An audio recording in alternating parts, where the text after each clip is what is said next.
Olá a todos, a todas, a todes. Eu sou Áviles McMorgan, ou D'Artagnan Dias de nome social, e eu estou aqui para trazer esse tema para vocês, para conversar um pouquinho com vocês. Muitos de vocês já me conhecem, né? Eu sou druida do Lanayan Galar Clan, do LAG. Sou o secretário do Conselho Brasileiro de Druidismo e Reconstrucionismo Celta. Trabalho aí em alguns fóruns e conselhos e comitês de diversidade religiosa aqui de Minas Gerais. Sou residente e de Juiz de Fora, Minas Gerais. Professor, né, da área de antropologia, mas terminando o doutorado em ciência da religião, com mestrado também em ciência da religião. Deixa eu ver, o que mais falar sobre mim é tão difícil. Sou participante também do Fit the Magic She, o grupo coordenado pela querida Rowena.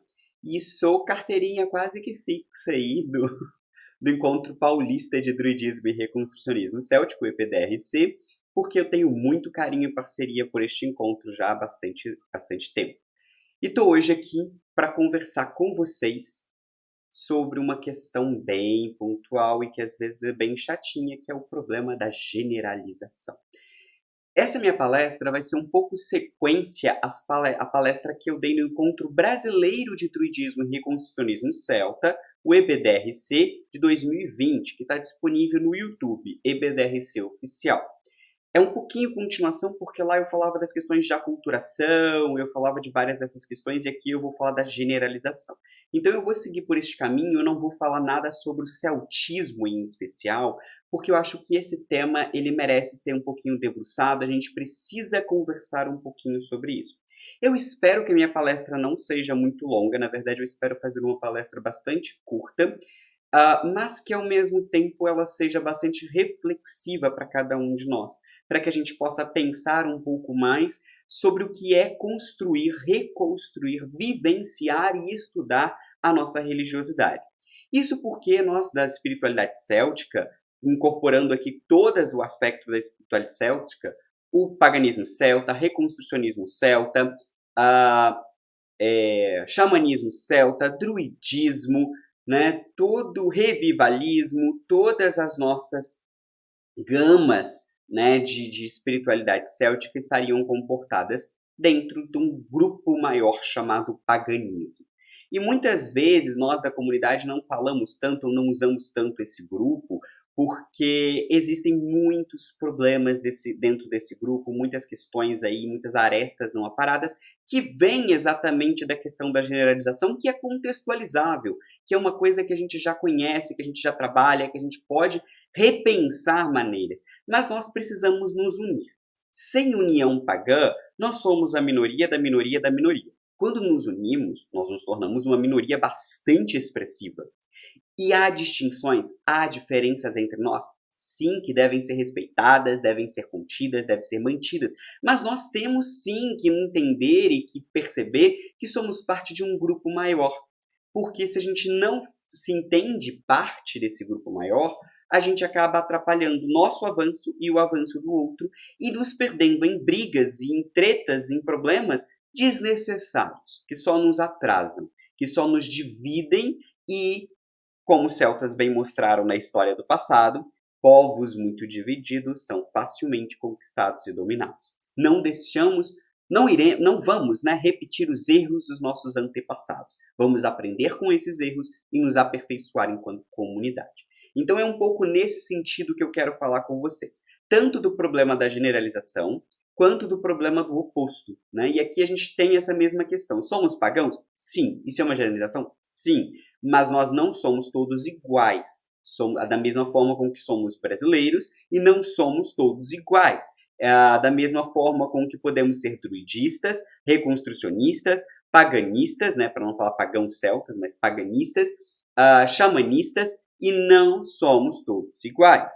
Então, assim, nós podemos usar rótulos genéricos para nos unir, respeitando a nossa individualidade, respeitando a nossa, como a gente vai dizer na ciência da religião, né, a nossa privacidade, né? O nosso lado privado, o nosso lado interno, doméstico, pessoal.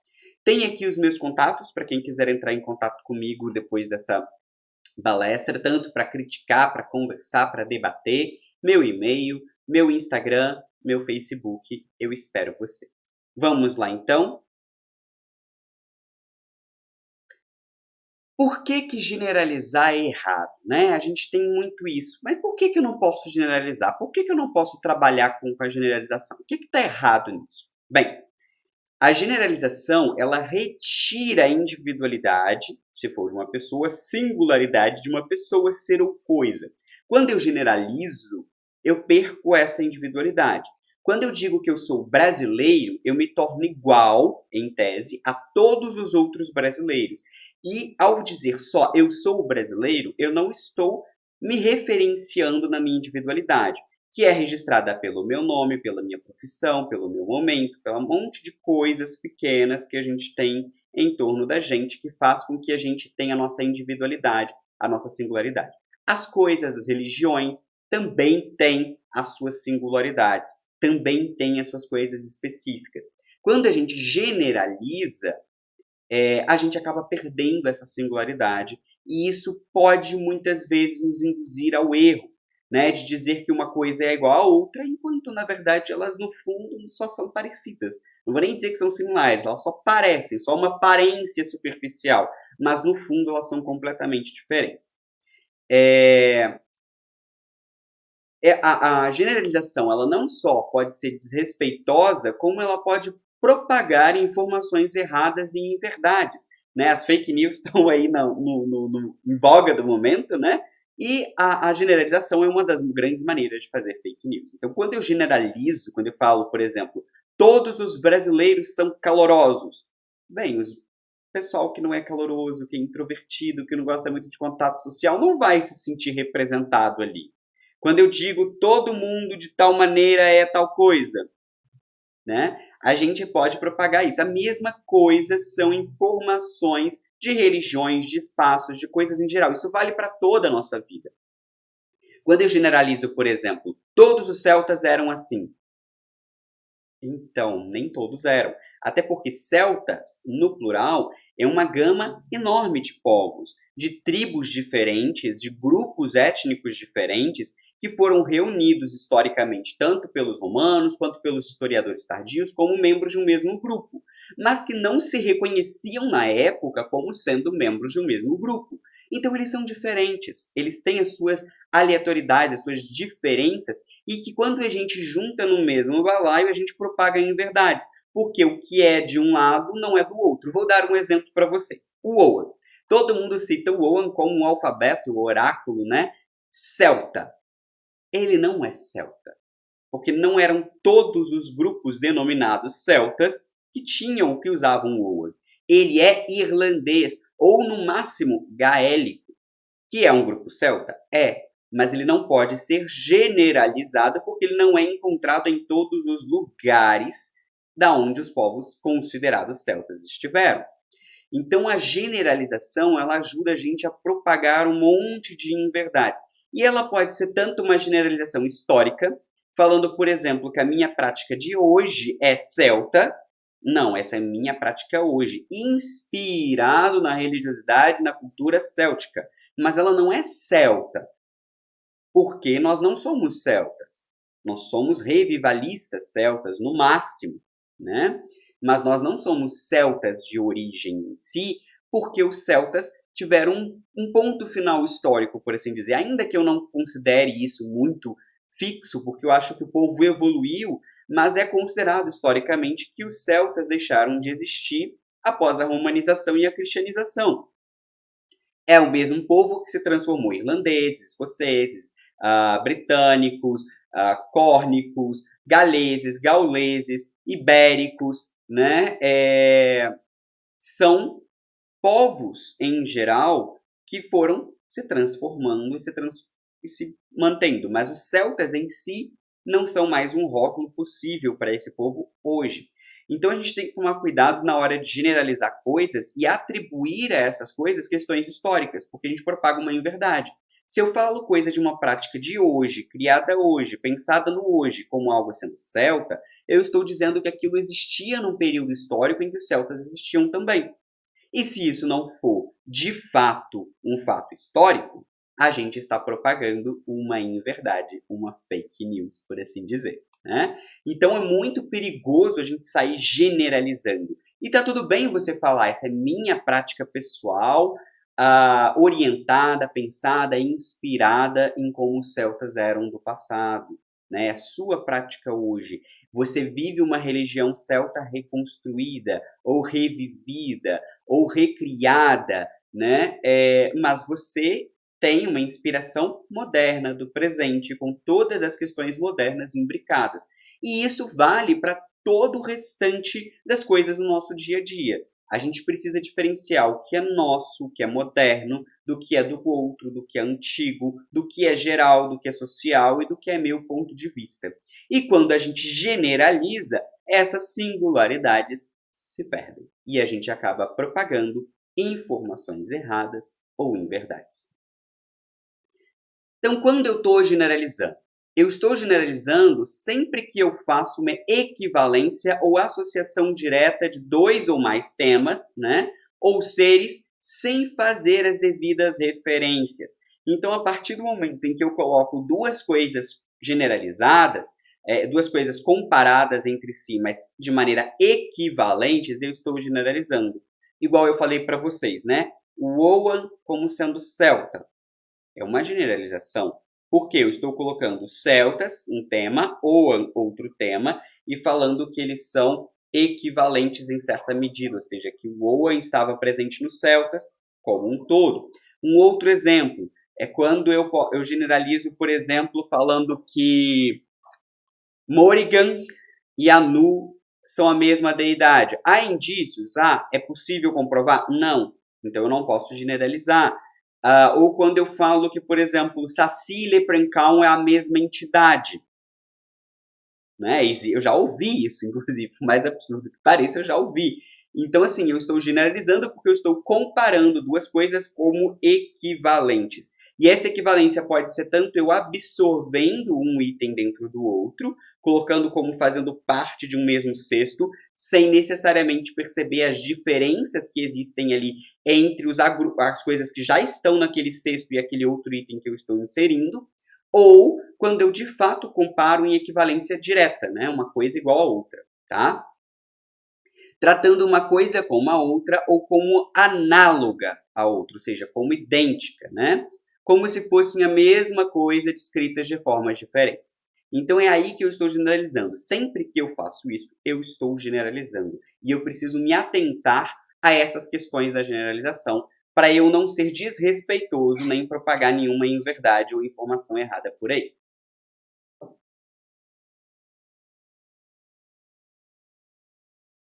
Só que é preciso a gente pensar que generalizar é diferente de comparar. Eu comparo quando eu mostro que há alguma similaridade entre as coisas comparadas, mas não as equivalho como sendo a mesma coisa. O que eu estou querendo dizer? Eu comparo quando eu digo, por exemplo, que a carta do pinheiro e a feed do pinheiro do Oa e a carta do eremita do tarô têm similaridades, têm aproximações. Elas parecem serem parecidas, falarem de questões semelhantes. Ou quando eu digo, por exemplo, dando um exemplo aqui bem grande, que Caravan e Hecate são deusas similares, são deusas parecidas. Reparem que são similares não significa que são idênticas ou que são a mesma. Elas têm similaridades, elas têm convergências, aproximações. Aí eu estou comparando, mas eu não estou equivalendo. Já a generalização traz um grau de equivalência às coisas, seres e pessoas, que é quando eu digo que Caradhrin e Hecate seria a mesma deusa, ou quando eu digo que a carta do tarô do eremita e a feed do pinheiro, né, a feed Alm do Oan são a mesma, trazem a mesma energia, peraí, a mesma energia? Tem certeza? É a mesma coisa? É a mesmíssima energia? Você consegue garantir que são a mesma coisa? Né? Então, isso é muito comum da gente ver acontecendo no paganismo como um todo, das pessoas saírem absorvendo coisas, principalmente feéricos e deidades. Eu vejo muito, muito, muito isso acontecendo com feéricos e deidades. Né? As pessoas atribuindo que, por exemplo, às vezes a mesma categoria de feéricos é idêntica, né? Que os serianos irlandeses são idênticos aos serianos gregos, que são idênticos aos serianos brasileiros, como se fossem a mesma categoria. E não é bem assim. Quando a gente vai na mitologia, quando a gente vai ao fundo, não é mesmo assim. Deidades. É muito comum que isso aconteça com deidades. Né? Por exemplo, a gente pega aí, vou dar um exemplo bem simples, que a gente vai ver muito aí na questão da internet, é o deus Lu, da parte irlandesa, né? Com o deus Liu, da parte galesa. E as pessoas falam que são o mesmo deus, por aproximação linguística, né? Liu, Lu, ambos significa brilho, né? Então tem etimologia do nome parecidas. Mas espera aí, Lu é filho de Ernie com Kian, enquanto Liu é filho de Arianrhod. A história do mito dos dois são diferentes. Então eu posso só pelo nome dizer que são a mesma pessoa? Então eu vou dizer que todas as pessoas com o nome Pedro, ou com o nome Luiz, ou com o nome Sérgio são a mesma pessoa porque dividem nomes parecidos ou nomes semelhantes, né? De pessoas com o nome José e Joseph são os mesmos porque os nomes são semelhantes, etimologicamente são semelhantes. Nomes diferentes podem aparecer em lugares, nomes semelhantes, né? Podem aparecer em lugares diferentes, mas não necessariamente é a mesma pessoa.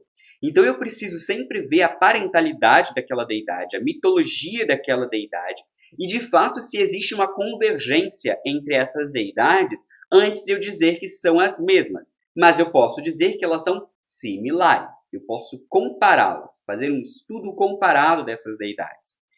Então é muito importante a gente ter certeza. Um dos exemplos de deidades que para mim são a mesma é Manannan, irlandês, com Manawydan, da parte galesa. Por quê? Ambos são filhos de Lir, né, que é o grande mar. Então a gente tem Manannan mac Lir, Manannan filho de Lir, e Manawydan fab Lir, Manawydan filho de Lir. Ambos são deuses marítimos com aproximação linguística, com mitos semelhantes, e Manannan, na Irlanda, é um outsider, é um forasteiro. Ele veio de fora e foi absorvido pela Irlanda. Então faz muito sentido que sejam a mesma deidade, sim. É complexo? É. Na dúvida, não generalize. Na dúvida, apenas compare. Né? Então é muito importante que a comparação pode ser feita, ela é até didática, ela até nos ajuda a estudar, mas a equivalência, a generalização é um problema. E esse para mim é o grande problema do paganismo, é que todo mundo está o tempo inteiro tentando generalizar e puxar a sardinha para o seu lado.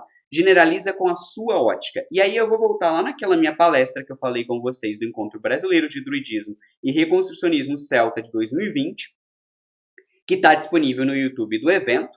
E vou lembrar das aculturações, né? Quando a gente faz isso, a gente está aculturando a tradição do outro na nossa. A gente está olhando o outro com a nossa ótica e não só olhando, como transformando a singularidade do outro em uma coisa nossa. E dessa maneira nós estamos fazendo uma apropriação cultural do outro. Eu não estou preservando a legitimidade, a singularidade do outro, porque eu estou colocando ele dentro do meu cesto, dentro do meu barquinho, né?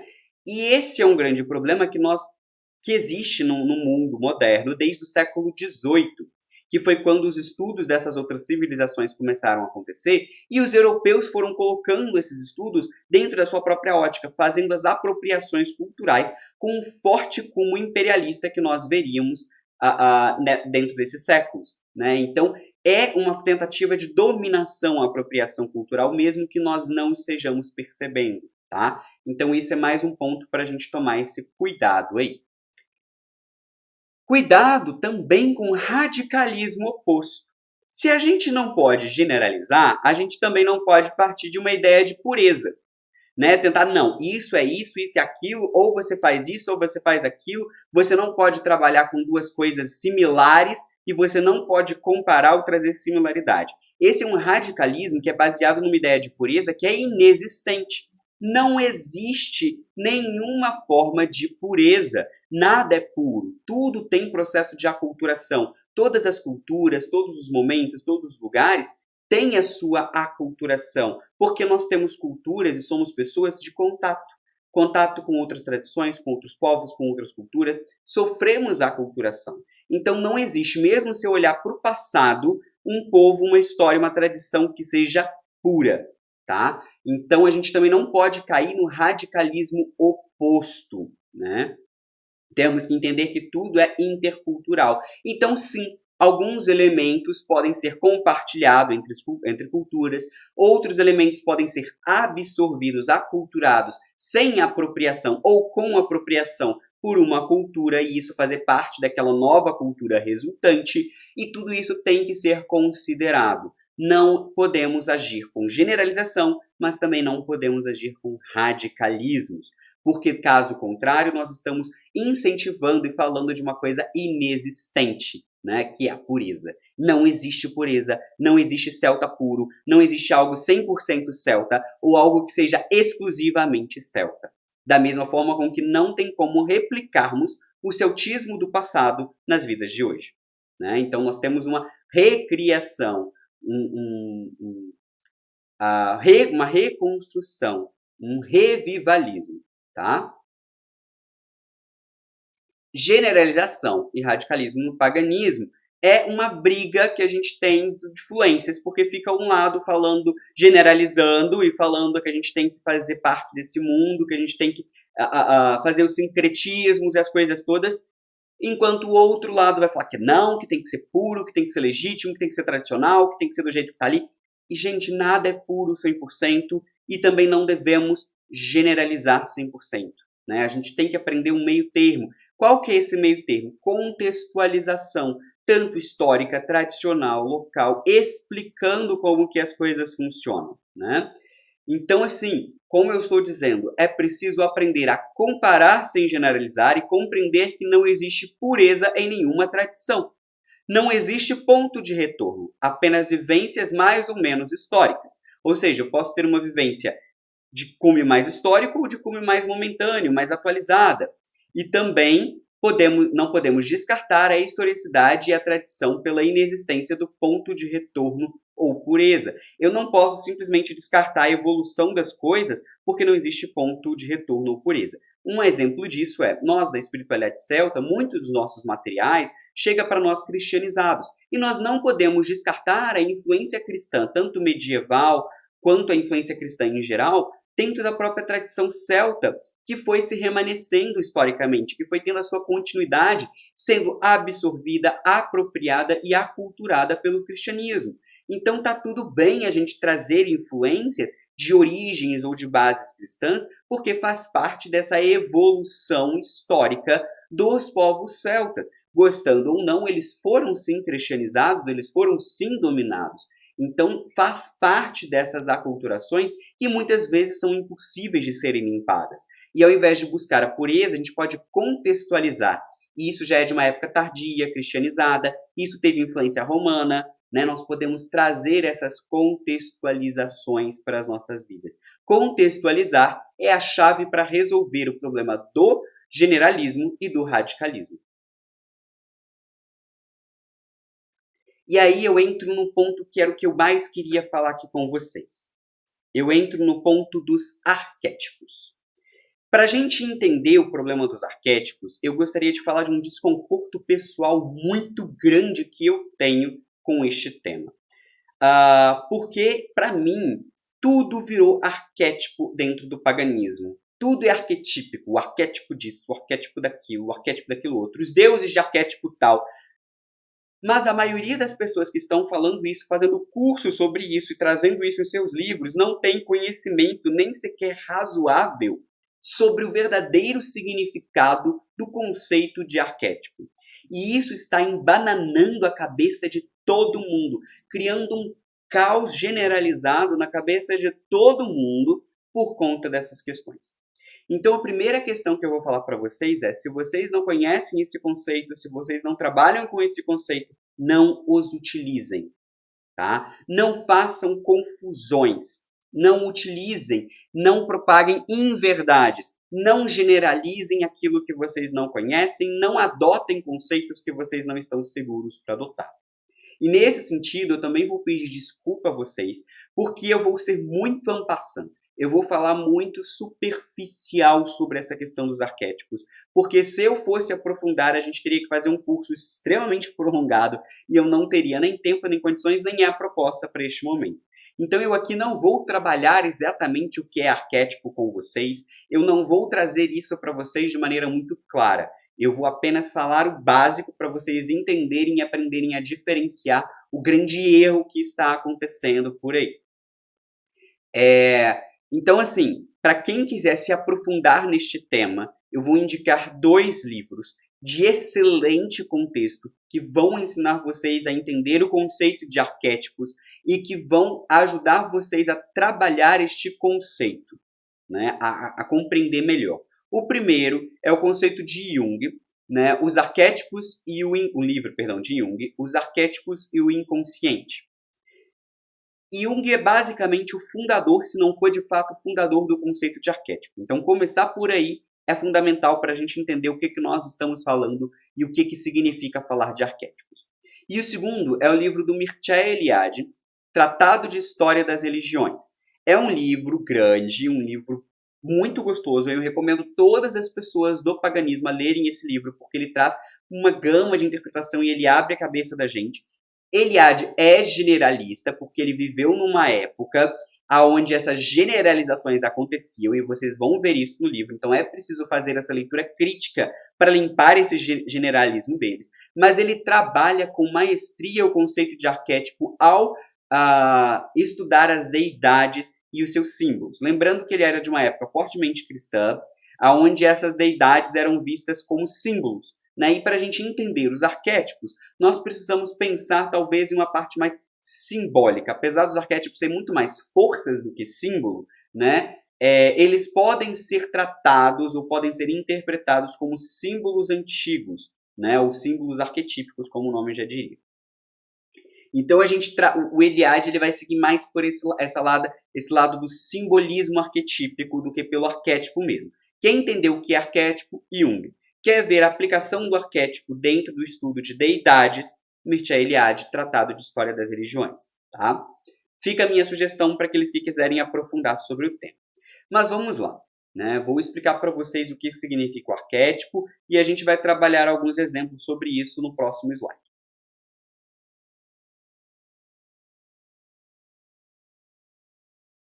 Então, de maneira muito simples, muito resumida e, como eu disse, muito insuficiente, porque eu não estou trabalhando esse conceito como ele deveria, a gente pode definir o conceito de arquétipo como o primeiro modelo de algo, protótipo, antigas impressões, conhecimentos que formam a base de algo posterior. Em resumo, é algo rudimentar, primordial e essencial, as raízes ocultas e muitas vezes inacessíveis de algo. Aí, por essa descrição, muita gente vê, peraí, primordial, essencial, então os deuses são arquétipos. Não. Os deuses não são arquétipos. Eles são oriundos de arquétipos, eles são impressões arquetípicas. Sim. Mas os arquétipos ainda são mais anteriores do que os próprios deuses. Os arquétipos é algo ainda mais profundo, é ainda mais primordial, é ainda mais rudimentar, quase impossível de ser definido e acessado. Então, os nossos deuses têm raízes. As raízes dos nossos deuses poderiam ser o arquétipo. Poderiam, não é garantia, né? Então, assim, os arquétipos, ele é o protótipo, ele é a essência, ele é a primeira forma de algo que depois vai se ramificando, tá? Isso a muito grosso modo, a muito simplório. para vocês entenderem um pouco melhor, eu vou trazer aqui as palavras que eu mesmo traduzi da Laura O'Brien, né, no texto dela, Face of the Morrigan, no blog dela, Laura O'Brien. Uma tradução que eu fiz para o Templo de Avalon, né, autorizado por ela, desse textinho Face of Morrigan. Ela traz para mim a melhor forma resumida de compreender o arquétipo, o que é arquétipo, de maneira pontual. Lembrando que a Laura é formada em psicologia, ela tem graduação, ela tem especialização nesta área, né? Ela é psicóloga de formação, então ela tem estudo para falar sobre isso. Para mim, um arquétipo é algo enorme, complexo e, obviamente, eu não vou ser capaz de explicá-lo em algumas frases. O ponto crucial é que existem raízes e fontes essenciais que sinto fazerem parte do inconsciente coletivo. São os arquétipos.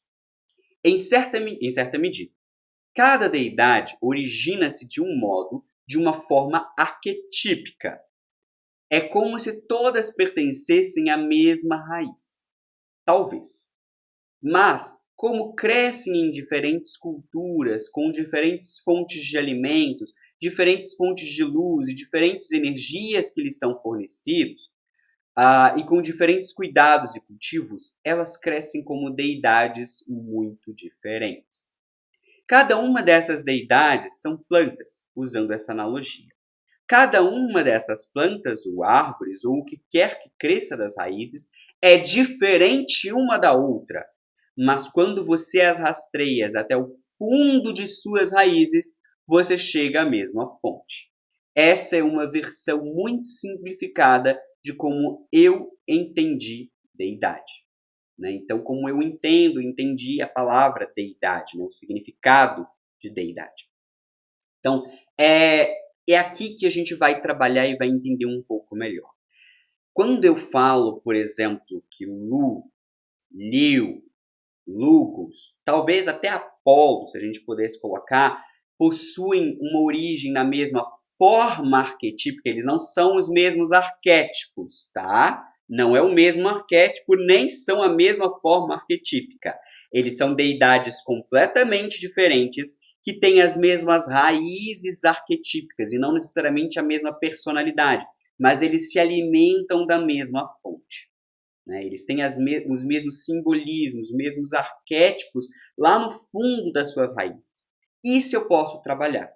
Então eu posso dizer que, por exemplo, Mananã, Manauidã, Poseidon e outras deidades do mar bebem do mesmo arquétipo do mar. Se originam do mesmo arquétipo do mar. Representam formas arquetípicas similares. Olha a ideia da não generalização, né? Mas da comparação. E são deidades com similaridades e aproximações entre si. Mas eu não posso nunca dizer que elas são a mesma deidade, ou que possuem o mesmo arquétipo, ou que são faces da mesma deidade. Quando eu uso faces da mesma deidade, ou faces de uma mesma coisa, eu estou generalizando, eu estou comparando. É como se eu estivesse dizendo que o Pedro Henrique e o Pedro Felipe, por exemplo, são faces do mesmo Pedro. Como se eu dissesse que dois médicos cardiologistas diferentes são faces do mesmo médico cardiologista.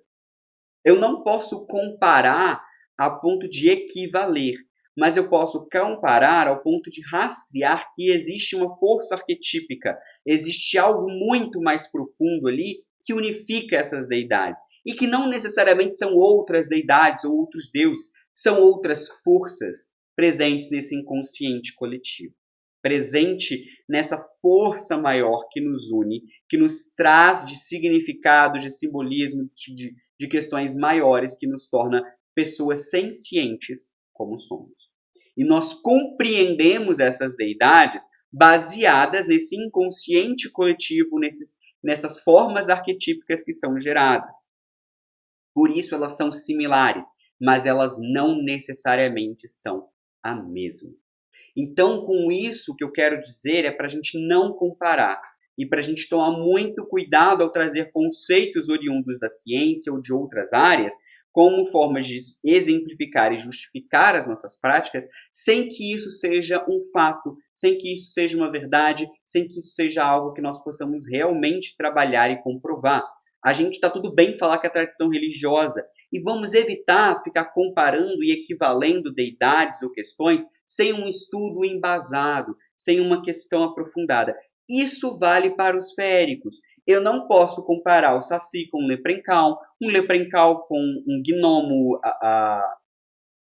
grego, né? Eu não posso equiparar ou equivaler as coisas. Como, por exemplo, eu não posso equivaler os 3 caldeirões da poesia com os 7 chakras, né? Um é irlandês, o outro é hindu. Há similaridades? Muitas. Podem ser equivalentes? Talvez. Diria que não. Mas eu não posso provar, então eu não vou equivaler. Eu não vou generalizar, né? Então esse é o meu bate-papo com vocês, é o que eu gostaria de trazer para vocês. Eu gostaria que vocês repensassem esse perigo e essas questões da generalização, principalmente do conceito de arquétipo. Entender que até os nossos deuses têm forças mais internas, têm forças mais profundas, e mesmo eles são inalcançáveis em sua totalidade. Nós não conseguimos compreender uma deidade em sua totalidade. Então, elas muitas vezes manifestam, ou assumem, ou bebem das forças arquetípicas que nosso inconsciente coletivo traz para serem minimamente compreensivas para nós. E que está tudo bem se eu trabalho isso, mas eu não posso generalizar nunca e nem sair usando erradamente os conceitos que existem por aí. Da mesma forma, eu não posso radicalizar e buscar uma pureza que é completamente inexistente. Se a gente quer vivenciar uma espiritualidade com segurança, com profundidade, eu preciso ser sincero antes de tudo. Falar o que é da minha tradição pessoal, o que é do meu tempo de vida. E entender que os deuses vão sim se manifestar de acordo com o meu momento, de acordo com a minha vida. Eles não são presos no passado. Eles são forças, seres, entidades muito maiores do que a nossa compreensão e que estão no mundo há tanto tempo que seria impossível nós dizermos que eles não se adaptaram, que eles não se renovaram ou que eles não são capazes de se apresentar para nós de outra maneira. E muitas vezes, quando se apresentar conosco, eles vão usar símbolos do nosso inconsciente, aqui não do nosso inconsciente coletivo, mas do nosso inconsciente que bebe das fontes do inconsciente coletivo para que eles consigam ser compreendidos, minimamente compreendidos. E isso vale também para os seres féricos. Eu não posso dizer que eles são os mesmos só porque são parecidos ou similares, né? Cada tradição vai ter a sua própria formulação desses seres féricos. Então fica meu conselho para vocês, fica meu apelo encarecido para que a gente não generalize, não radicalize as coisas, mas sejamos sinceros, honestos. Isso é da minha tradição, isso é inspirado em tal coisa, isso é histórico. Vamos trabalhar uma espiritualidade honesta, conjunta, e tentar resolver este problema que faz parte de todas as sendas pagãs, que é a generalização, a radicalização e o uso errado dos conceitos. Então eu conto com você para, a partir de agora, repensar todas essas questões e qualquer coisa, estamos aí para discutir. Como eu disse para vocês, foi um tema em en passant, foi um tema breve, foi mais um bate-papo, uma forma de, como que eu vou dizer, de trabalhar, né, de trazer esse tema para vocês e fazer este apelo, e eu conto com a compreensão de vocês. Então, meu muito obrigado, um beijo no coração de vocês, paz e bênçãos, e até uma próxima. Tchau, tchau!